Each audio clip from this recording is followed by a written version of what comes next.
What's up, everybody? This is DJ Lionhead, and this is the Support Your Boy podcast.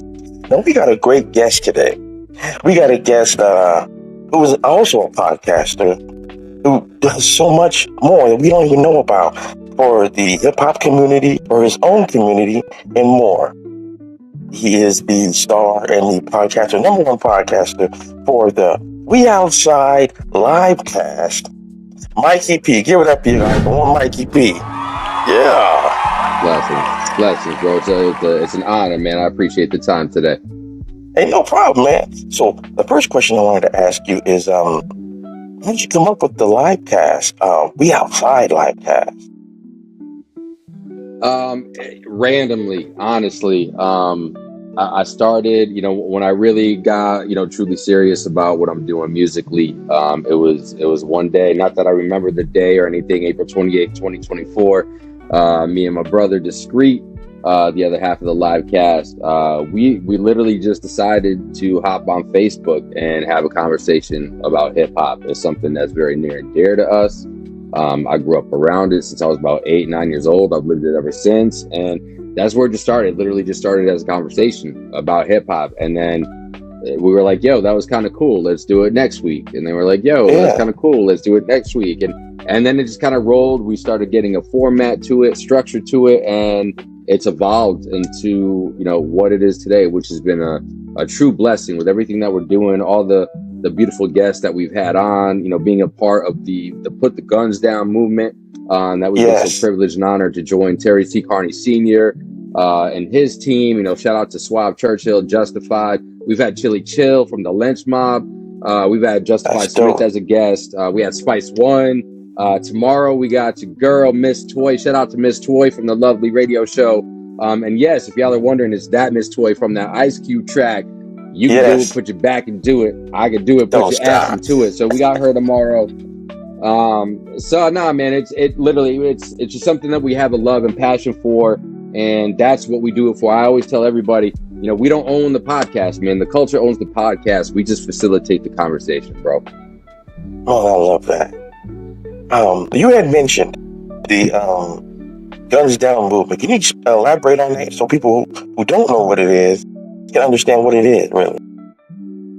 I would be happy to. I appreciate the opportunity. The Put the Guns Down, a World Epidemic. It is part one of what is scheduled to be a 12-part, as it stands right now, film documentary, where the main premise of it, this was, before I get there, it was first created by Terry C. Carney, who is he's the CEO of the whole thing, writer, creator, director, producer. It's executive produced by Ice-T. Some of the people I mentioned before are cast members. You got Prodigy in there as well, from the South Central Cartel, excuse me. X-Rated's a part of it. OG, Cocaine OG's a part of it, and so many more, man. And the whole premise of it, because a lot of people get it twisted and they think like we're against guns. We're not against guns. We are all about the Second Amendment right. I own a firearm myself, and that's for protection. I don't go looking for shit, but at the end of the day, if somebody's going to come to my door, I got to keep myself and my family protected if shit goes down like that. So with that said, it is about gun violence. It is about finding solutions that don't involve violence at all if we can help it. If we got to, throw some boxing gloves, hop in an MMA octagon or some shit, and set it up like motherfucking men instead of cowards who just want to fucking bust and cause collateral damage on top of whoever the fuck they're gunning out at. And it's crazy, man. But the ultimate underlying issue of that is mental health awareness. So that's a big part of it as well, because as I mentioned, it's a 12-part series. It's not going to be all Put the Guns Down. It's going to address so many more. But the underlying issue of it all is mental health and the way that the world, because it's a world epidemic, no different than gun violence is. So it's about coming together as, starting in the community and spreading out throughout the world, where we have to check mental awareness and make sure that people's mental health is right. And we're not, I personally don't think that we're doing enough of a good job. And so that's one of the biggest messages of this whole platform and this film documentary series that Terry C. Carney Sr. has embarked on, this beautiful journey. And truly, it's an honor to be a part of this, really. Yeah. To be able to be a part of something that necessary, I would say. the fact that there's so many people, whether it's the hip hop community or the community that we all know of, who just who think because they have a gun, who think that's the first resort when it should be your last. You know, the fact that you guys are going ahead and spearheading the fact that just because you have one, don't make that don't make gun violence the number one way to solve an issue.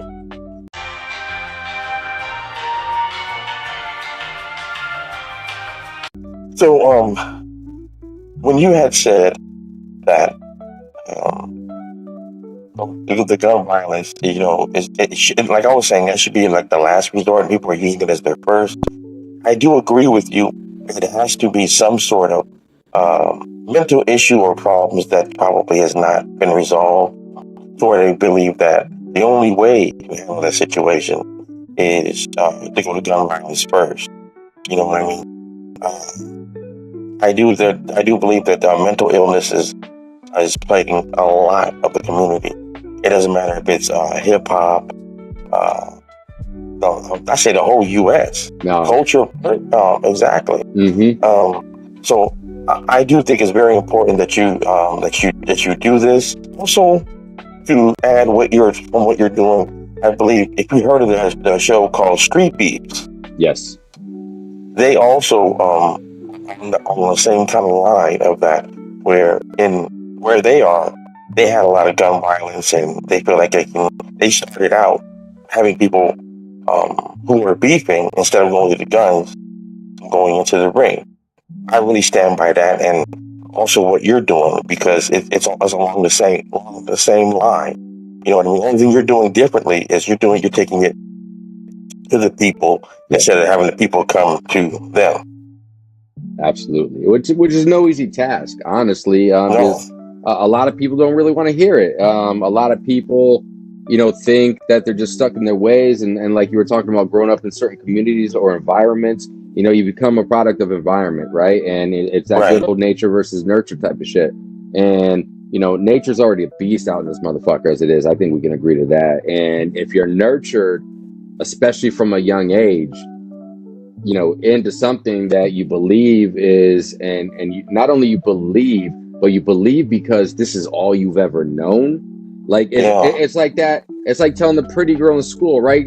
Everybody's like, yo, that's the finest chick out here. But if you tell that girl that she is ugly enough times, eventually what's going to happen? She's going to believe that she's ugly. You know what I mean? Right. So it's like they're programming. It's like programming in a way, right? So you have to recondition a whole community, a whole county, a state, whatever the case may be.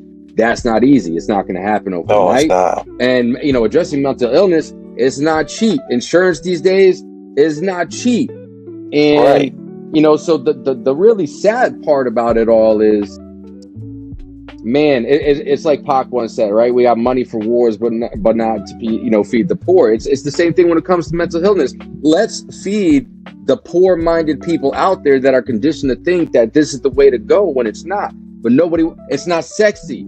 It's not sexy. Right. It's not going to give you a return on investment. So nobody wants to really invest in that, and that's sad, man, because we're not talking about getting a return on a real estate investment or a record deal. We're talking about human lives.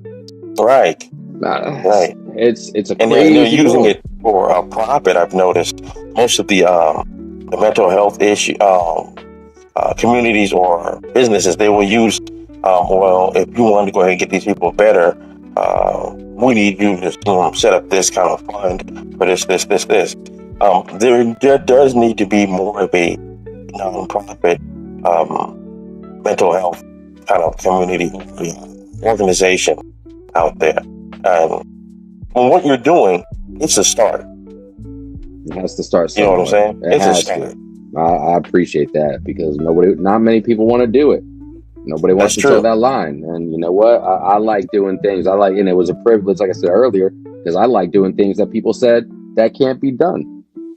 Right. I'm here for it. To play devil's advocate for the person who is in a situation where they believe that gun violence is necessary, what would you say for example, if I was a person who would leave with gun violence, for someone else from another community, due to the fact that my brother was gunned down by someone over there. So every time I see them, I think about taking advantage of them. What would you have suggested them? Because that usually happens to within every hood, whether it is, Crip or Blood or whatever you represent. The reason why they went that route is because someone close to them is gone, and it's not that easy to let that go. That's a very fair and that's a very honest question, and I will give you an honest answer. I would simply ask you, what do you hope to get from retaliating in that manner? And then I would listen. Right. I would just listen, because there are solutions to everything, and I'm a firm believer. I feel like I've lived many lifetimes in my 44 years here. Yeah.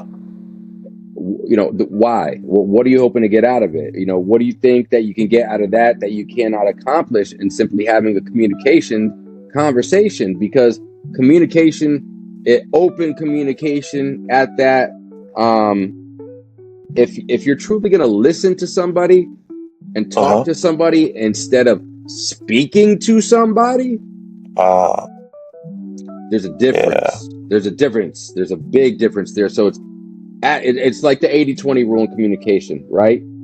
You speak 20% of the time, you listen 80% of the time. And if you truly do that and you have the intent in the communication process, then you'll be surprised, especially in the scenario that you're speaking on and the question that you ask, you'll be surprised how similar you are as two human beings. Yes, you might come from different backgrounds.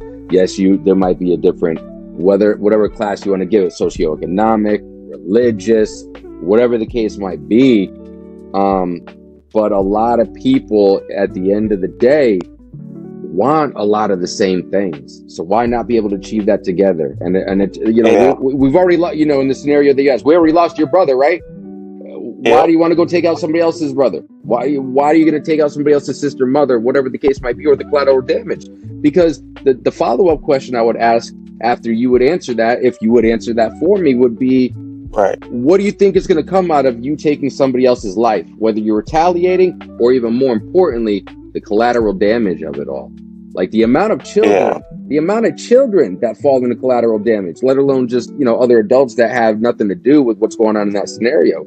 It's astounding. Yeah. It's astounding. Is that what are you okay with taking out somebody that you even had no issues with of any kind? Like, let that sit in your mind. And then my third question would be, listen, at the end of the day, I don't care how great of an escape artist you are, you're going to get caught. You're going to get caught. Right. Some way, somehow, it's going to happen, inevitably. I know it for a fact. The statistics tell it. And so then my third and final question, because I would only have 3 questions for you in that scenario. When you do get caught, are you really willing? I guess it's a 2-part question. Are you really willing to go spend your life, the rest of your life, the likelihood of that anyways, behind bars? And again, what value is that going to bring to you? What value? You got a mom, you got a daughter, you got nieces, nephews, friends. What good is it to you and your family to be confined somewhere for the rest of your life? Right. I want to make people think. That's what it is. That's what communication is about, finding that common ground, but also trying to help somebody think in a way, especially individuals that are so set in their ways because they've been programmed or nurtured to think this one way. Well, let's talk about it. Why do you feel that way? Where did you learn that from? Let's get to the root of the issue, because that's what it is. It's something deep down that somebody is either afraid to be vulnerable about, or it's just so deeply buried inside them that they don't even know that it's there. Yeah. I mean, especially when it comes to in the moment of finding out that your brother is gone, the emotions you go through. I mean, of course, I have never gone through that, but I would imagine the emotion you would go through of losing your brother, and especially these days, I'm speaking about the youth, they're more willing to mock the death of another person, which of course, which will make that person who's going through that more hastily, more more off their emotions instead of using their head. Exactly. You know what I mean? Which just causes them to do something to make them end up going to jail for the rest of their life, or even lose their life. And I think that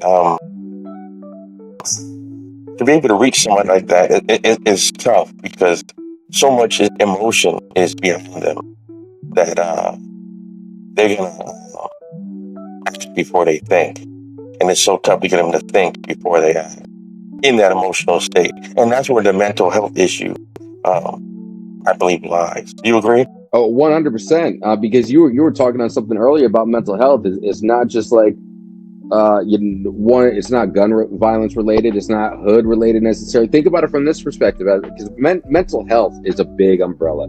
It's a very big umbrella. So let's take the unhoused, for example. All right. The root cause of people who are unhoused, 95+% of it, and this is statistics, is because of mental illness. An underlying mental illness scenario that people are, because it's a choice.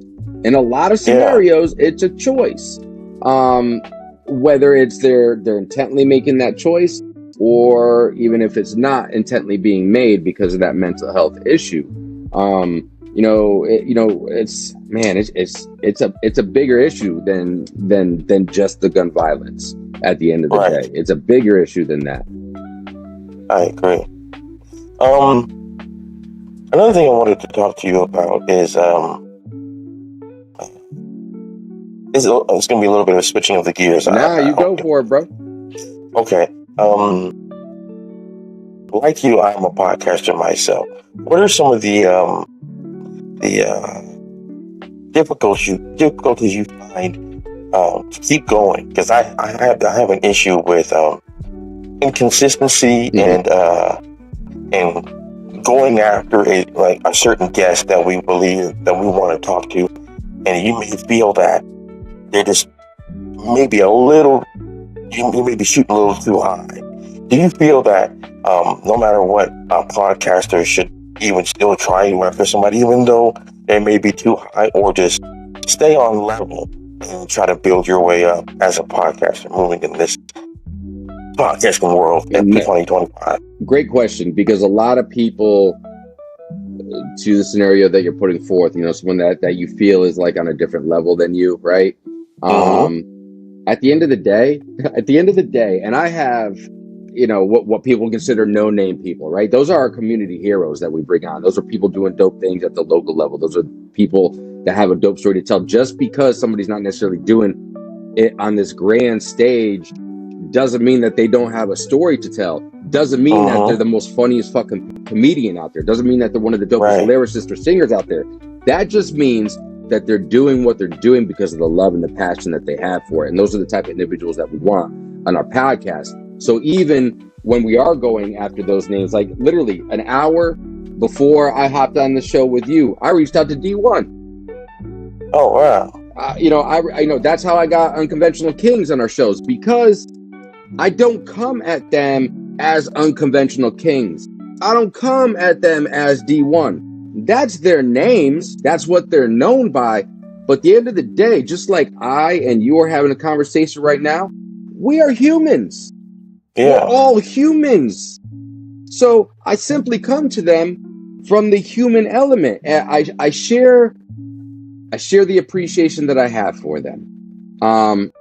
I share the whys behind, because I'm not coming at you for your name. Because if I came after you for your name, I would have the Unconventional Kings of the World on my show every week. I would have, Tech Nines, X-Rateds, D1s, Spice Ones, Chili Chills. Drop whatever name you want. But I'm not about names. I'm about a dope human conversation, because our live cast is filled with authenticity and unscripted conversation. There's nothing. I don't come to our live cast with not one question ever. In the 18 months that we've been doing this, I've never rolled up to my podcast with any kind of script, not even one question. And that's a fucking fact. So people know and they understand the sincerity of why I actually want to have a conversation with them, because That's what it's about. I want them to tell their story. I want them to share their journey. And I don't, and because I live by the same way. I grew up with a mentality, and I still have this mentality today. I'll treat the janitor the same way that I will treat the CEO and everybody in between, because guess what? We all bleed the same. We're all humans. We all have certain needs that we want. So why don't we try to achieve those needs together? And, even if you're hitting those people, I'm going to tell you, and I come from a sales background as well, man, go for the no, because the more no's that you're going to get, you're ultimately going to get more yeses. So you have to do it in a tactful way, but you have to keep hitting that person up. If there's truly a person that you want, I will give this as straight up advice to anybody watching this right now, whether it's a podcasting tool or something like that you're doing, or it's your music or art or whatever. If there's a genuine reason and a sincere reason that you're reaching out to that person to collab on something, just as we are on this podcast this evening, let them know that. And these people are busy. A lot of these people, they're not just necessarily running the life of an artist. Some people are so well diversified. Just because they're not hitting you up, think about it. You hit somebody up on a DM on Instagram, right? That has 500,000 followers. How many motherfuckers do you think that's messaging them some stupid bullshit or some serious bullshit every day? So you gotta play the numbers game. One of the most important things I learned in sales, I was literally knocking door to door for a cable company when I'm originally from Bridgeport, Connecticut, tri-state New York area, right? And I was literally doing cable sales, knocking on the door. These people already had Dish TV or Direct TV or whatever. And the formula, if you will, was if you knock 50 doors, you'll ultimately get about 10 people to open that door to have a conversation with, to get your pitch off. And if you do that 50-10, you should get one sale out of that. So you got to play the numbers. It's statistical, but you also have to understand, because I use the number of 500,000. Think about if you're trying to hit somebody up that has 1.5 million followers. I'm telling you, they're not going to see your message. But if you hit them up continuously, they might see your message. You also got to hit them up, because you got to understand too, a lot of these people, you think Master P's sitting there, for example, on his fucking Instagram all day long? You think E40's sitting on his Instagram all day long waiting for these motherfuckers? No, that's his team running that shit. These are moguls. They're not sitting there on their phone all day long waiting for Mikey P to hit them up about the We Outside Livecast. So what you have to do is, if you have to make it a way, if you truly value the conversation that you could have with them as a podcaster, you have to find the way. You have to get creative. You might know somebody that knows somebody that knows somebody. If you got a favor, try to pull the favor. Yo, can you give me a 30-second conversation? Look them up on LinkedIn. Some of these people do have LinkedIns, which, they're going to have a publicist. Reach out to their publicist. And that's, like D1, for example. I know D1 does his, he's sitting there on not all day long, but he's the one responding to his messages. I know that for a fact. So you also got to be smart. If it's a people like that, Unconventional Kings, they might not have 500,000 people, but I know that High Def runs his own individual page. I know he runs Unconventional Kings page. So, if I'm trying to get at him, what's the smart thing to do? Like I was talking about with the door knocking earlier. Well, and nobody's going to open the motherfucking door if nobody's home, right? Guess what happens on your Instagram when you're on your socials? A little green button tells you that somebody is on Instagram right now. Wow, that might be a good opportunity for me to try and be one of those 200 people. It's you know what I mean? So you have to break shit down. You can't just send a message and hope things are going to work in your favor. But you also have to understand it's not going to happen the first time either. It's just not. And that's a fact. So you have to be real with yourself as well. Because otherwise you're going to set yourself up for failure, and it's going to kill your confidence. I 100% agree. I started out when I was doing this podcast here.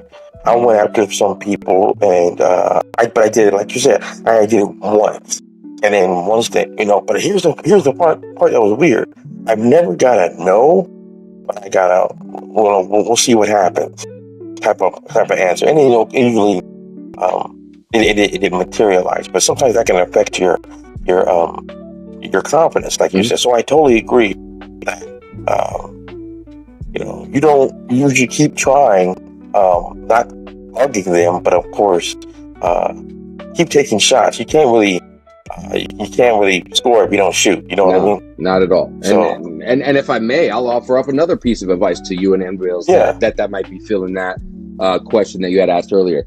Engagement is important. So like if there's anybody that I'm like, yo, that's because I'm gonna be honest with you, and I'm saying this, I'm not lying when I say it. There's nobody out of my league, because guess what? I'm a human being just like fucking you. Yeah, you might be a Snoop Dogg or whoever like that, but you're not out of my league because you're a human being at the end of the day. So, but at the same time, that individual is running a brand. They're running a business. So there has to be value to them in having a conversation to maybe even consider coming out and having a conversation with me, let alone even being on that show. So what you have to do is you have to make yourself known. Like again, like a Snoop, I'll get, and I've not reached out to a Snoop Dogg, but if I'm just using him as an example, I'm gonna tell you the exact road that I would go. I've followed Snoop Dogg on the We Outside Livecast because I'm a fan of hip hop. I mean, Snoop Dogg, Gin and Juice, Doggy Style. Like I discovered hip hop because of West Coast hip hop in the late 80s, rolling into the early 90s when, it was the NWAs and then Death Row really blew up and whatnot, right?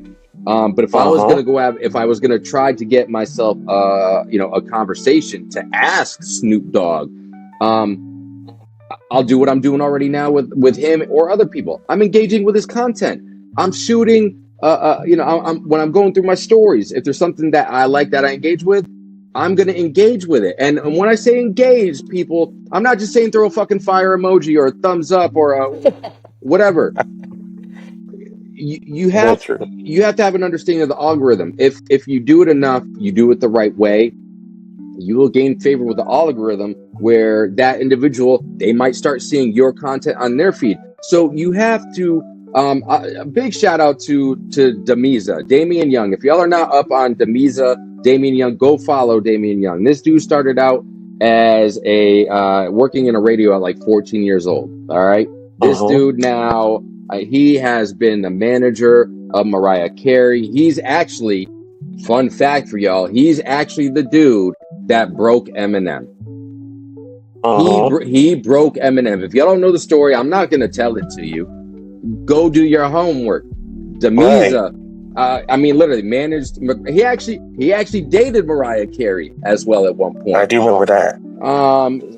So, it's really, you have to be sincere, you have to be genuine, but he says, he lives by saying, and I might fuck it up, so bro, if you're seeing this, I apologize, but the long and short of it is, repetition breeds familiarity. Familiarity breeds a brand. Brand breeds trust and loyalty. So you have to have that trust, and think about it from a collaboration and a synergy standpoint, right? If Snoop Dogg, again, we're using him in this scenario, Snoop Dogg has no familiarity with me or the We Outside Live brand or Mikey P as a human being, why is he even going to give me the time of day? He knows nothing about me. He knows nothing about me. So I have to do what's in my control as this just random fly in the wall in Snoop Dogg's big world to build some familiarity. That way he can be like, yo, man, I've heard that name before. Yo, Mike, that Mikey P. All right, you know what? Fuck, man, I'm intrigued. Let me go look this dude up real quick. Shit, yo, this is a real motherfucker. This dude stands on his 10 toes, stands, behind what he says. He says what he's going to do. That's how you get to those individuals. It might take me 3 months, 6 months, 9 months, a year, but I'll put it to you this way. All right. This is a good analogy. If I want to buy a Lamborghini, I don't got 200 grand right now to buy a Lamborghini. So what I got to do? I got to go buy me a Honda or some shit right now. Right. Right. But that doesn't stop me from still wanting that Lamborghini. So I'm going to do what I got to do to go get. So Snoop Dogg in the scenario, that's my Lamborghini. Right. Right. I got to go build up my value. In this scenario, my value is myself and my platform and my brand. Whereas the value in the Lamborghini part of the analogy, that's dollars. So I got to go build up my dollars to go get that Lamborghini. How do you do it? You motherfucking work for it. That's how you do it. Man, this shit is not easy. This shit is a grind. Things are not going to be handed to you. For all these people that tell you, oh, go viral, man, there's no such thing as going viral. There is leading up to the work where you just catch that fucking wave. It's a formula that helps you go viral. I don't just record a song tonight, put it up tonight, and somebody's like, oh my God, this goes viral. I'm going to put $1 million. I don't even know this dude, but this is so dope. I'm going to put $1 million in sponsorship behind this dude's one song to help him go viral. Nah, man, it don't work like that. And if you think it does, you got to change that mindset, because again, you are setting yourself up for failure. You have to set yourself the proper expectations. I know I'm not going to get Snoop Dogg on my show this Sunday, but that doesn't mean I'm not going to get Snoop Dogg on my show in 6 months of a Sunday from now, or 9 months of a Sunday from now. Yeah, I agree. I do feel that some people, whether in podcasting, music, or in so-called social media, period, when they're starting out, they want to get that big viral moment like the first week they come out. And then when they don't get it, they tend to like, just kind of give up on the situation. I like how you had said that you want to build up as much momentum of being consistent as you can, and then by building that up, you're spreading out your brand to the point where people trust you because they see it so much, and like, okay, I can always count on this show. And not only that, sooner or later you're going to end up interviewing somebody that they know that they're going to build a trust. So ask you, can they go on We Outside Live cast? You know what I mean? So, and that has happened to me where I've done the same thing where I was so damn consistent every single week, and people started asking me to be on the pod, and I love that. I didn't notice that's what was going on until it actually happened. But I agree with you. When it was out there, I wanted to talk about this because this is good for people out there who are podcasting, and they're going through those growing pains. So I keep interviewing these rappers, or I keep interviewing these singers, and I can't get anybody else to be on the pod. You got to like we were just talking about. You got to keep shooting. You know what I mean? You're gonna make points sooner or later, and once you do, like you said, by being that consistent, people are gonna end up seeing you and trusting you, and you can go for something that you really wanted. But there's so many people out there who would just they will do it for a week to see if they can go big. I'll get Ice Cube in about a week if I just do this. It takes time, bro. It takes time. It does. And some people just. Okay. I'm just saying, some people just believe that. Just give me, let me just go after this one person my first week, and I should get this big win from that. No, I do see it. What you're saying, that by that consistency, you're gonna actually reach it compared to somebody. Because when you said that they're gonna trust you by seeing the brand so much, that kind of like clicks in. I mean, he said it before, but I don't know, by hearing him saying it and then hearing you say it, it's almost like somebody tells you that this is gonna sound weird. Like if someone tells you that your breath stinks, you'd be like, oh, well, you just trying to make fun of me. But you hear like 4 or 5 people say that, oh, maybe I should check into myself. You know what I mean? So it's kind of like hearing him say that and then hearing you kind of repeating what he was saying. It's starting to make me think that, you know what, I am on the right path by keep being consistent, and I'm gonna get there. And sometimes people just need to hear it a second time, you know what I mean, and from someone else to make them realize maybe I should, look into that. And think about it from this perspective. I love analogies. Analogies tell the whole story. You follow sports at all? Yeah. What's that? You follow sports at all? Yeah. What would you say is one of your favorite or your favorite sport? 49ers football. All right, football. What's one of your favorite players on the 49ers? Of course, it's gonna be Purdy. All right, so Purdy. right now. You think Purdy just showed up and knocked on the motherfucking door at the San Francisco 49ers fucking facilities one day, was like, yo, I'm here to play quarterback for you? No way. No. No way. What did he do? He built up his portfolio by playing in as a young kid, through high school, through college, as most sports peoples do, right? I use that analogy because it's going to resonate with people. Let's look about it from the art standpoint, the creativity standpoint, because that's what a podcast is. It's art and creativity. Let's look at it from another analogy. Tattooing, okay? Do you think somebody, even if they've been tattooing for years, you take somebody who's been tattooing for 15 years, okay? They move to a new city. They got to shop around for a new tattoo shop now. Do you think if they walk into a shop and we're like, yo, I've been tattooing for 15 years. I'm dope. Let me get a spot in here. Let me see your work. Where's your portfolio? I don't got a portfolio. My portfolio is my 15 years. Well, show me your social media at least.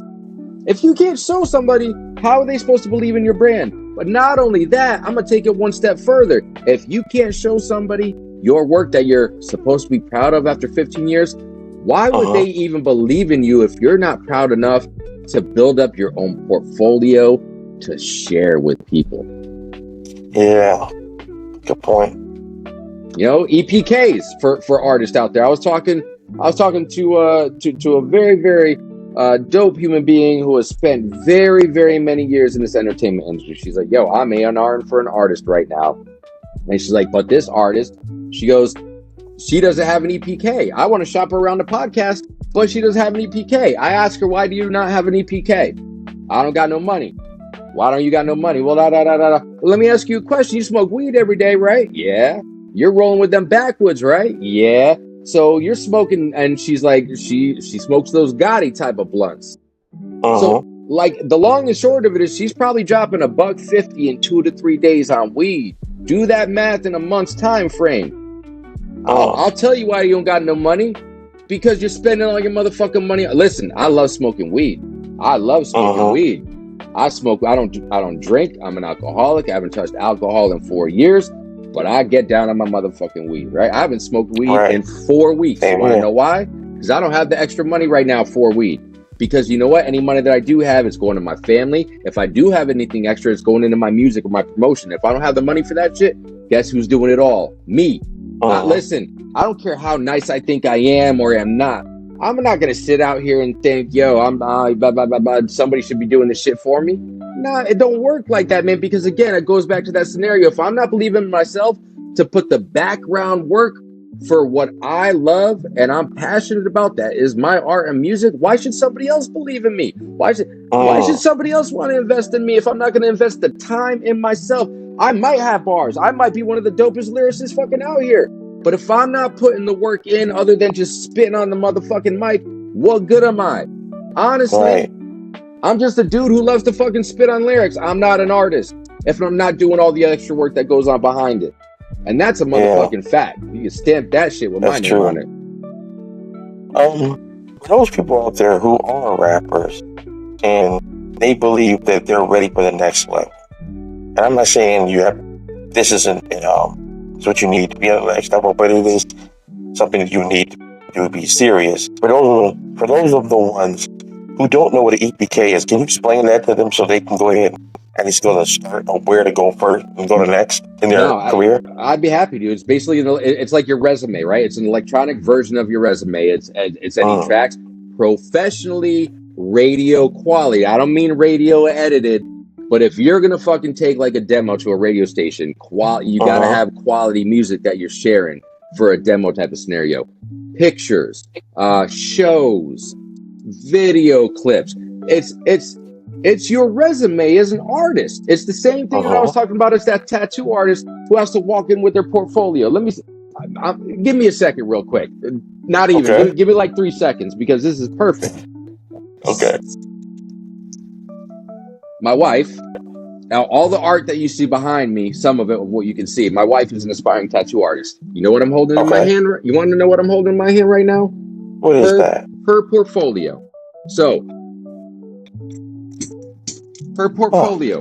So when she walks into a tattoo shop talking about, this is all hand drawn, by the way, all hand drawn. So when you walk in, Right. this is her resume as a tattoo artist. This is the resume that a tattoo artist should be showing when they're walking into a tattoo shop. And there's not one piece, there's not two. I've gone through like 8 pages and we've probably seen 50 fucking pictures already.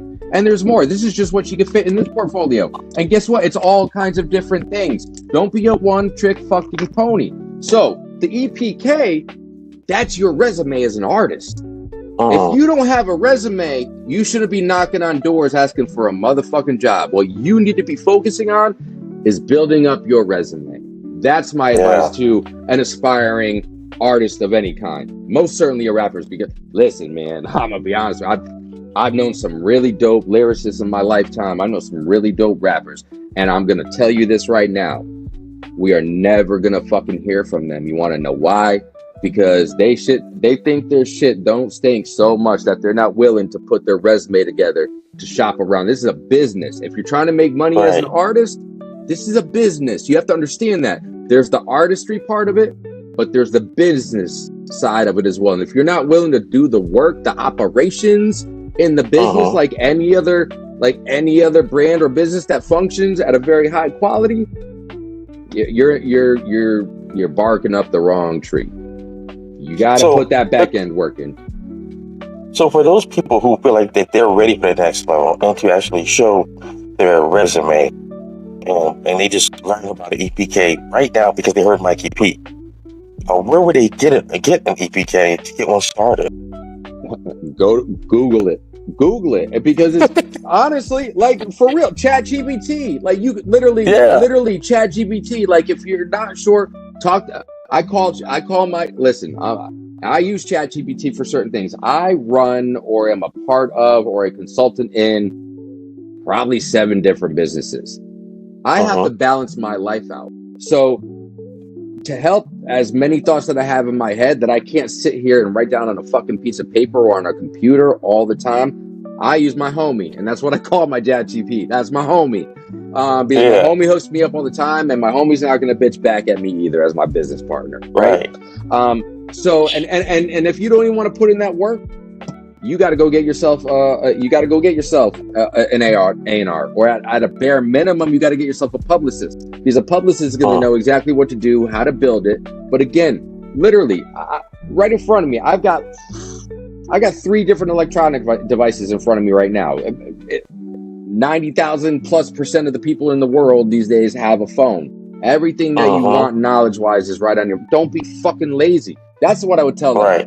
If you want to know how, and you have no one around you, if it's just you, don't be lazy. Put the homework in. Do the homework to know what's what. That way you can build the confidence. And I'm not saying you got to be an expert in it. You don't. But you got to know enough to be dangerous. Yeah, there's so many people who always want it handheld them to fame. You know what I mean? They don't want to take the steps to get to that level they really want. They want to, like, and Mikey B knows this guy, so all I got to do is contact him. He gets me to them. You know, I never been on the show before. He'll put me on the next album. No, it don't work like that, man. You do got to, and I totally agree with what you're saying. You had mentioned that you also are an artist. Yes. Please let me know, what kind of artist are you? More into hip hop, or are you more of an R&B artist? Because we you know, for those who don't know, let us know what's going on. I appreciate that. I'm hip hop through and through, bro. I grew up in a place, like I said, called Bridgeport, Connecticut. And you know, as I mentioned earlier, I first really discovered hip hop, you know, through Death Row and West Coast music. And I'll tell you, when it hit me, 10 years old, I heard Das Effects' They Want Effects. Bro, as soon as I heard that song, bro, I knew I wanted to be a rapper. I knew. And it took some time to get me there, because, you know, I was, you know, one of those individuals that, you know, for a certain time period, which it's understood to me now, and that's what's important. I understand my path. That, all right, let's be clear with that, people out there watching. My path is my path. Your path is your path. Walk your path. Let me walk mine. Right? And why not walk side by side if we can on our paths? I'm not saying it's got to be the yellow brick road, but I'm here to walk mine. You're here to walk yours, right?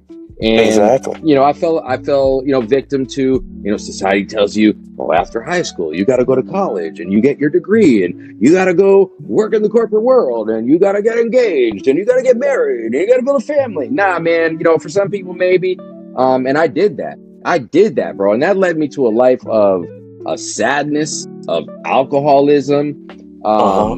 ultimately not being somebody that I am. I was like hiding. My true self was hiding for quite a long period of time. Truly, which really started to really come out after I decided to put down the alcohol, which was a blessing in and of itself for me for so many different reasons. So, man, bro, I'm a rapper, bro. I'm a rapper, and I'm gonna tell you right now, and I'm gonna say it like this. I am hip hop because there's a difference. There's rules and there's codes to hip hop.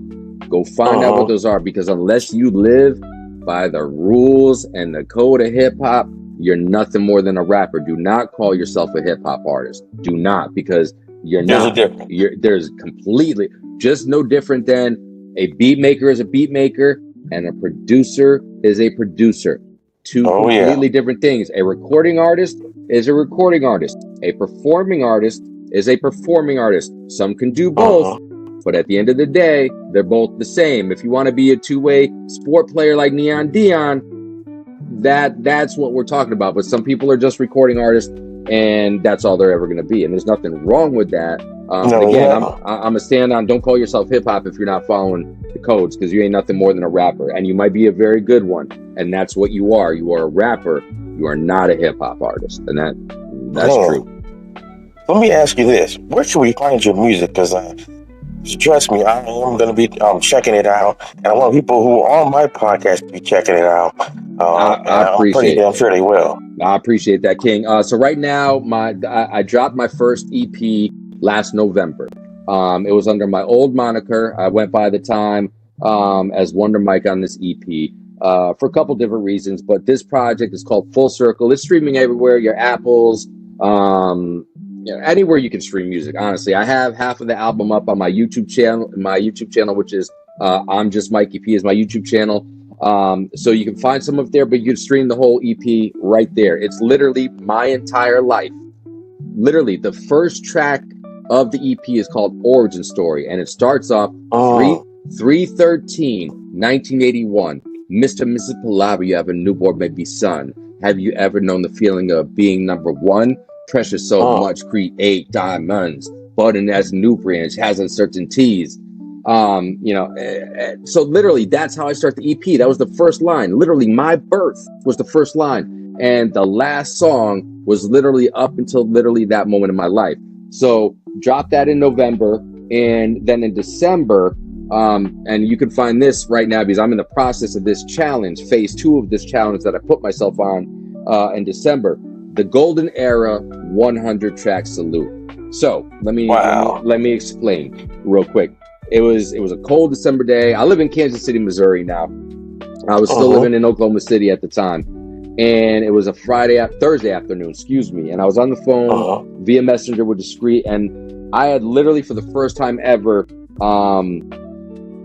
written one entire song in like one sitting, right? And that was a proud moment for me. That was like a level up for me, because there's levels to this shit. There's levels to anything that you do in life, right? And so that was an achievement for me. So then, jokingly with Discreet, I was like, maybe I'll write 3 songs. Maybe my next challenge is I'll write 3 songs in one day, and I'm gonna go write 3 songs today.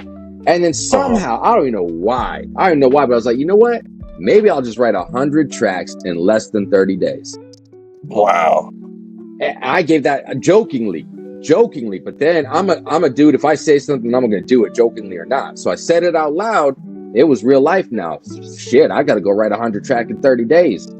And I did it, bro. That's a lot. I wrote 100 tracks in 26 days. Time frame, because I actually wrote them in 24 days, because I took off for Christmas Eve and Christmas Day so I could spend it with my family, right? So wrote the 100 tracks. I hit that challenge, phase 1. And I didn't know what I was going to do with these, because what I did in this challenge, I called it the Golden Era Salute for a reason, because I took beats, specifically commercial beats from 1990 to 2005.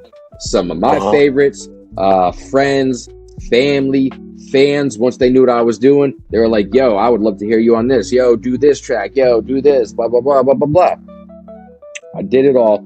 And I used this opportunity because I was going through a transition with my music at this point. I already knew that I was killing off the Wonder Mike moniker, because truly the Full Circle EP, I made it for myself. It empowered me in a way that music is supposed to empower people, right?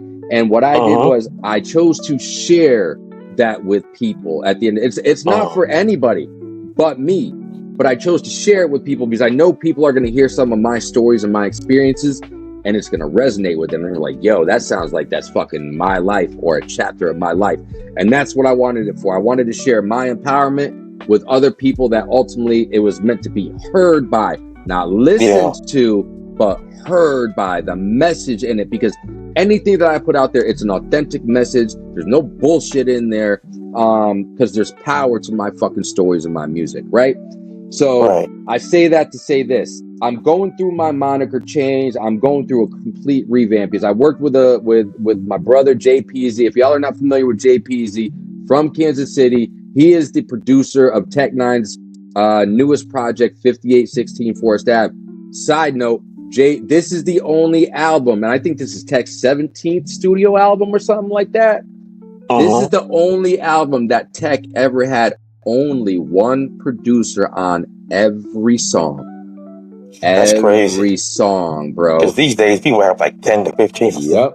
And I worked with him for 2 months over the summer, and bro, I got beat the fuck up by this dude because I'm not classically trained. I'm not trained in this shit at all. And there were a lot of things that I did not know that I learned in that 2 month period. I got an education in 2 months. Like, I got a real education. And what I mean by that is, like, this dude called me up one day, and I love sharing the story because this story ultimately gives me power now today. We were working on this track. We were trying to figure out what the hook was going to be and build from there on the path that he had set me on. And I sent him something, and we had been working already for like, I don't know, a month on this shit, honestly, on and off, right? And I sent him something. He called me immediately. Yo, he ripped into me, bro. He ripped into me so bad. I did not call, and we were talking almost every day, a couple times a day, just shooting voice messages over, or, whatever. Bro, I did not call or message him back for 2 to 3 days, bro. Straight up. But I needed that. It was a humbling experience for me in the growth process.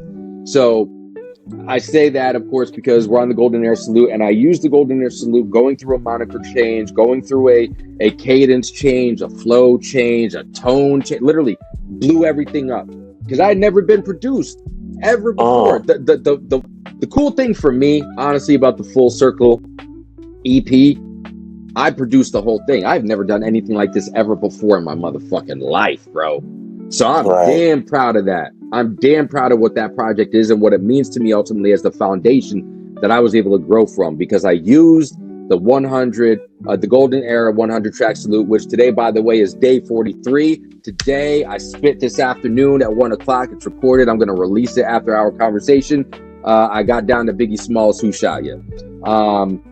And I used these 100 tracks to purge anything in my mind that I either thought I would want to spit about, or I had ever thought about spitting about. That way, once I started this Mikey P journey, I would start with a blank slate, a complete blank slate. Boom. Yeah. Boom. Now you have the fucking foundational tools of what you need to be not only a recording artist, but a performing artist as well. Now let's go. So literally, I am dropping this is phase 2 that we're in, the final phase, 1 track a day for 100 days. And day 43, I've dropped a track a day for 43 straight days. That's a fucking fact. I got 57 days more to go. I am going to complete this challenge. I'm going to accomplish this challenge. And right now I've got the Golden Era 100 track salute is also up on my YouTube as well. And I've got an original project, my first original project under Mikey P, that's going to be dropping in the fall, and it is titled A Villain's Story. So all my stuff's on my YouTube, and you can go stream the Full Circle EP anywhere that you can stream your music. You hear that, you guys? Stream that Full Circle EP by Mikey P himself, man. We got to check that out. Appreciate that. Also, I want to ask you, because it's a lot of songs to be writing. And that's very difficult. Believe it or not, I'm an artist myself. I'm only a DJ and a Bless up. podcast. That's I what's write up. music. That's what's up. But here's the thing that issue I've been having, and I always ask a lot of artists this, and I can ask you this, because I try to get a different opinions on my problem to kind of help me with this, and that is writer's block. What is Mikey P's cure from writer's block for yourself? A different type of art. I am not the greatest artist. Like I said, I mean, I'm nothing compared to what my wife is, but I will do a different type of something creative, and typically it's art. I'll draw something, I'll paint something. It allows me to unlock something. It gets me through that block if I'm having one. But also what I try to do to try and avoid writer's block, or I should say, I'll put it this way, what helps me avoid it at my control anyways, I try to write for at least 30 minutes a day, even if I'm not writing something down on paper. And again, it doesn't have to be a full song either. It doesn't have to be a full song. That's not what the intent is.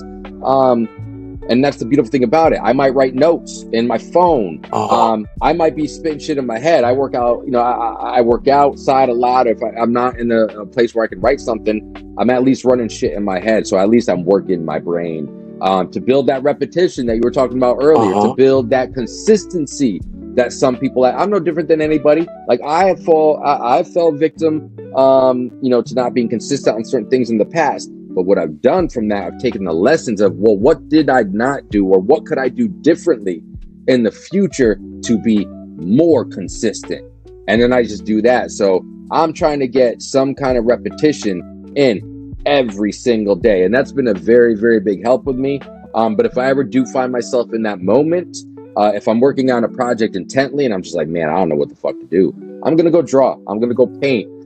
We own a custom furniture company. I might go sand some fucking wood. I might go cut some wood. I'm going to go create something else, because that is going to unlock my mind from being blocked, as you had put it.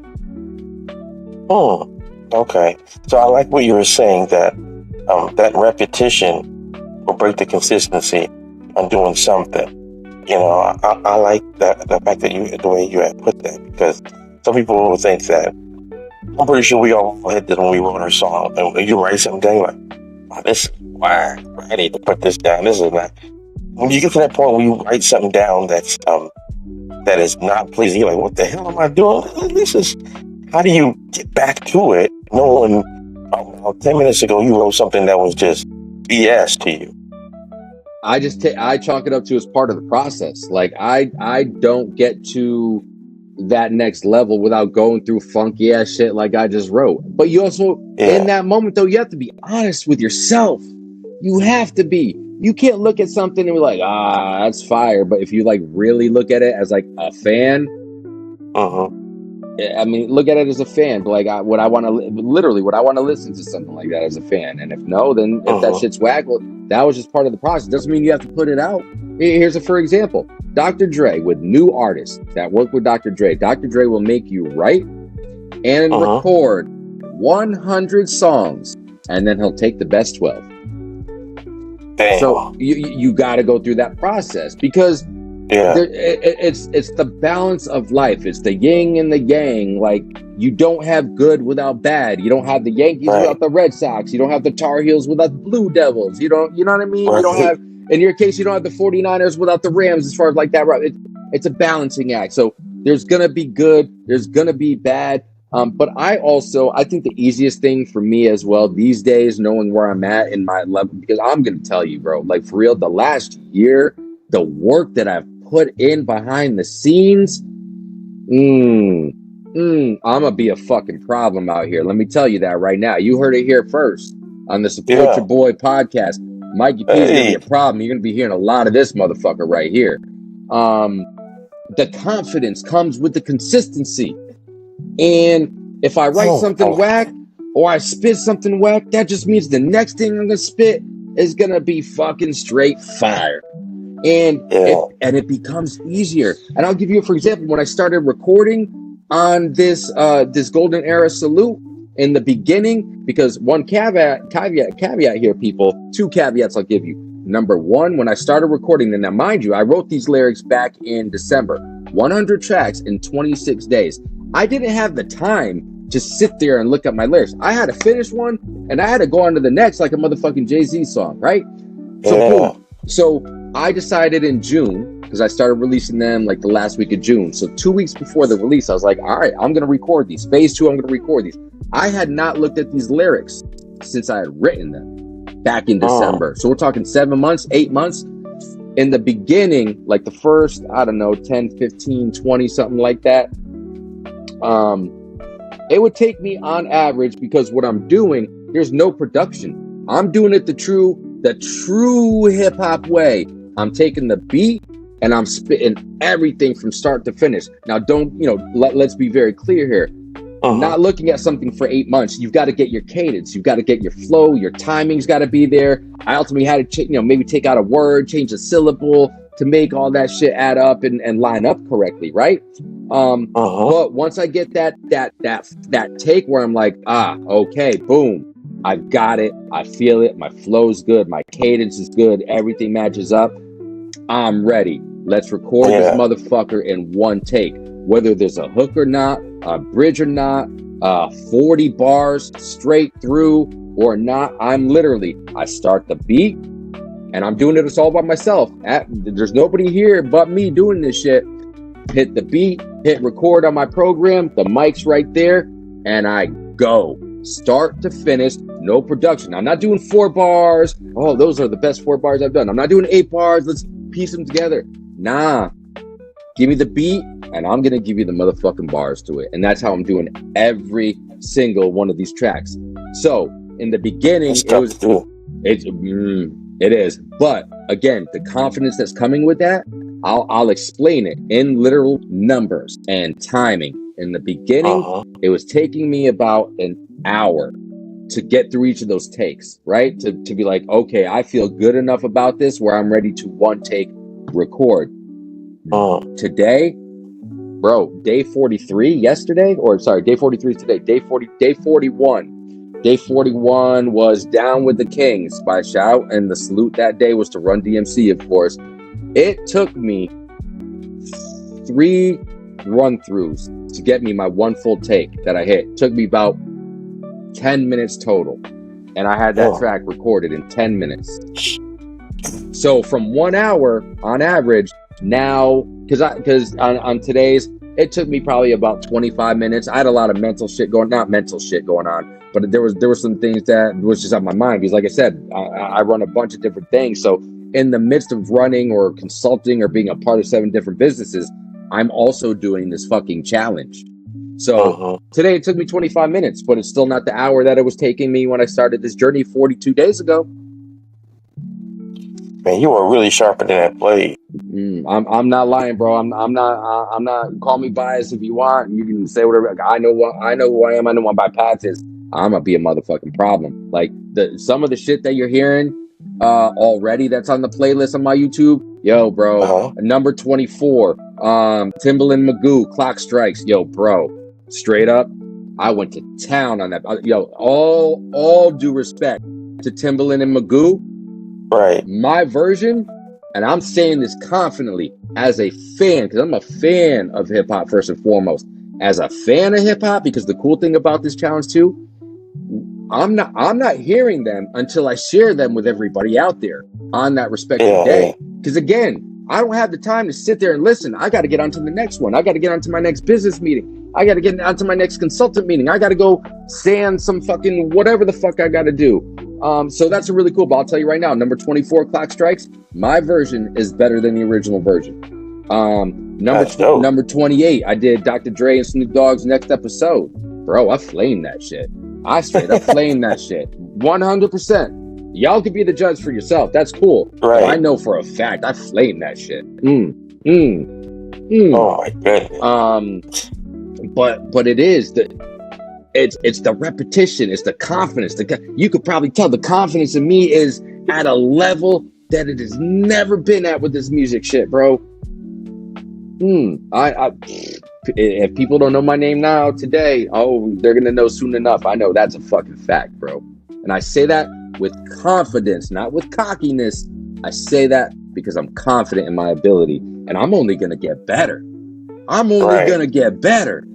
So it's a beautiful. Yeah, that confidence comes in with a lot of repetition. Yes, and it's been an enlightening experience for me as well. Truly, the empowerment and the enlightenment that has come with this journey, I've been humbled by it, and I'm grateful for this experience as well. And it's something that I chose to do. It's a choice that I made to do this, because anything I do in life, whether it's business, whether it's being in a relationship, what I want to do it the best I absolutely can. Otherwise, I'm not going to do it at all.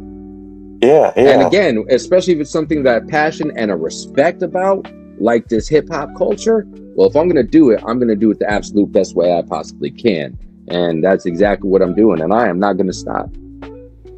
This is dope, bro. This is hella dope. So, I guess I wanted to tell you is,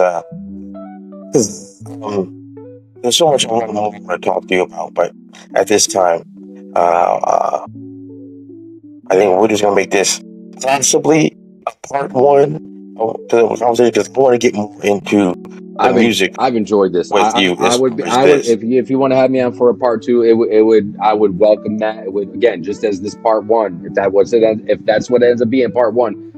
It's a privilege and an honor, bro, to be able to come out and share my story and have a conversation with you. So if you're up for a part two, bro, I'm up for a part two, man. 100%. I would welcome man, that. this is great. That's crazy, because my last question I always ask guests, is there a chance that you can come back on the Support Your Boy podcast? Man, without a doubt, bro. Say less. You just tell me when and where, bro. Like, for real. Dope. I love this, bro. If you can't tell, I love this. I'm passionate about this, and I want to share my passion with people. I would very humbly come on again with you, bro. I've enjoyed this conversation sincerely. I appreciate it. I've enjoyed it myself, man. You kind of opened my eyes, because I am in the middle of making an episode, basically calling it breaking my inconsistency, kind of where I've been having that recently, because I was doing a pod for about every single week on, I think it was Thursday or Fridays, every single week. I wouldn't miss a week for like the entire year of 2024. And then I was doing really good, and then had a little issues with some people not making it or canceling or saying they're going to be there.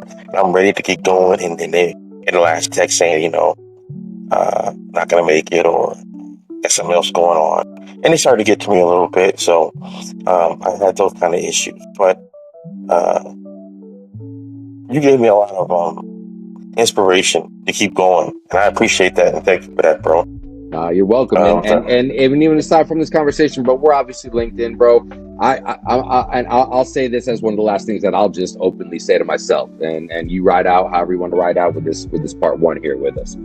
I want three things in life, truly, and I want nothing else than these three things that I'm about to share with you and anybody else watching now or in the future, and in this order as well. Number one, I want to take care of my family. Number two, I want to be an asset to others in the world. Number three, I want to make music.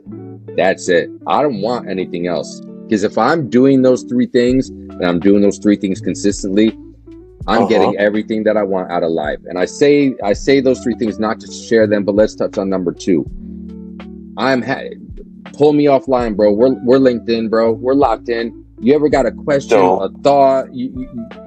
Bro, hit me up, bro. I love helping people. I love seeing real ones win. I love seeing good ones win, bro. And if I could have a part in that, I'm going to be honest with you, bro. Like, I'm not asking for anything in return. Like, I'm not like, oh, yo, hey, bro, give me $25 for every 30 minutes. Oh, let's chop it up here and there. You got a question? If I got the time, I'm going to fucking answer it, bro. Right. Like, because that's what humans should do, man. Like, Like, why are we not doing more of that, bro? Why are we trying to be a gatekeeper out here? Like, and for for people that don't know what a real definition of a gatekeeper is, it's somebody that's having a certain level of knowledge, not fucking sharing it with people out there. I'm no gatekeeper, bro. Like, if there's anything that I can share with you, whether you use it or not, that's your choice. That's your choice. I can't force you to do that, but I'm happy to share my knowledge, my experiences, or anything that I can that you feel would be of value or beneficial to you reaching your goals. And people are like, why would this guy do that? I'll tell you why, man, because I go out with one ultimate intention. I told you the 3 things that I want in life. Now I'm going to tell you the one thing that I wake up, the one and only thing that I wake up every single day in my life when I am blessed enough to wake up and open my eyes, that I look to do. I look to go out and be a good and decent human being in the world. Because I've lived long enough, I've experienced many different scenarios. I've experienced good people, I've experienced bad people, I've experienced lazy people, I've experienced, overconfident people who literally worked themselves to death. And I know if I literally just go out and do that one simple thing instead of the 37,000 things that I can fucking fill my head with, then whatever I do want out of this life should be a byproduct of doing that one thing, which is being a good human being. Yeah. That's it, bro. That's Mikey P, man. So that's Mikey P, bro. That's it. That's it. That's me. Yeah. I'm no character. I call myself, my moniker's Mikey P. My YouTube, as I told you, is I'm just Mikey P, because I'm just Mikey P. I'm just a regular dude just like you or the next motherfucker watching this or listening to this along the way. Yeah. That's a fact. Hey, man, let the people know, where can they follow you to get more information moving forward, to see when you get to 100 of your goal, and they want to find other places. Where can they find you at? I appreciate that, Lionhead. On both Instagram and Facebook, I am Mikey P, as you see it, and my name right there, MIKEP. On my YouTube, at I'm just Mikey P. And then, of course, as you had mentioned earlier, the host of the We Outside live cast. And again, that is on Instagram, Facebook, and we have our YouTube channel as well. We are ramping up. We're going to be doing more shows and more shows. A lot of cool things happening, which again, we're privileged and honored, man. I'm just always thankful for the opportunities that I'm given, because nobody's ever handed me anything other than, if anything, the opportunities that I've earned. And then it's a matter of what will I do with those opportunities, because when they don't come all the time. They don't come every day. So when you have an opportunity, take advantage of them. But Mikey P, Instagram, Facebook, I'm just Mikey P on YouTube, the We Outside Livecast at We Outside Livecast on Facebook, on Instagram, and then the same thing over on YouTube as well. We got a show tomorrow. We got a show on Sunday. It's a busy weekend, baby. We outside. We got Miss Toy tomorrow and the Put the Guns Down. And Sunday, we got a returning guest, my brother from Colorado, the Derek Rush. Very, very, very funny dude from out of Denver, Colorado. He's done a couple spots over at the Laugh Factory in LA as well. So y'all should tune in for that, dude, because he's going to tell a joke or two come Sunday. I appreciate the opportunity. Like, truly, it's been a beautiful conversation. Like, honestly, man. And anytime that you want to have me on, bro, I'll come on as many times as you would have me, bro. For real. Oh, this is awesome. Okay. So, as we end this podcast here, I definitely want to thank Mikey P for go ahead and lacing our shoes, man, giving us some real knowledge and giving us some gems out here. And the fact that you definitely seem like a person who does not gatekeep and give real information. And so I want to thank you personally. I want to make sure everybody who is following this podcast, make sure you follow Mikey P. Check out We Outside Livecast every chance you can. One thing I tell everybody who is on my podcast, support your boy is not only just to support you just one time. If you post anything, Instagram, I don't give a damn what it is. It's going on my story. You don't have to ask. It's just getting done. It's just getting done. Much appreciated, bro. Because I'm the same way. And I challenge you respectfully. I challenge you to take me up on me being there to help you, bro, and sharing the knowledge and information, bro.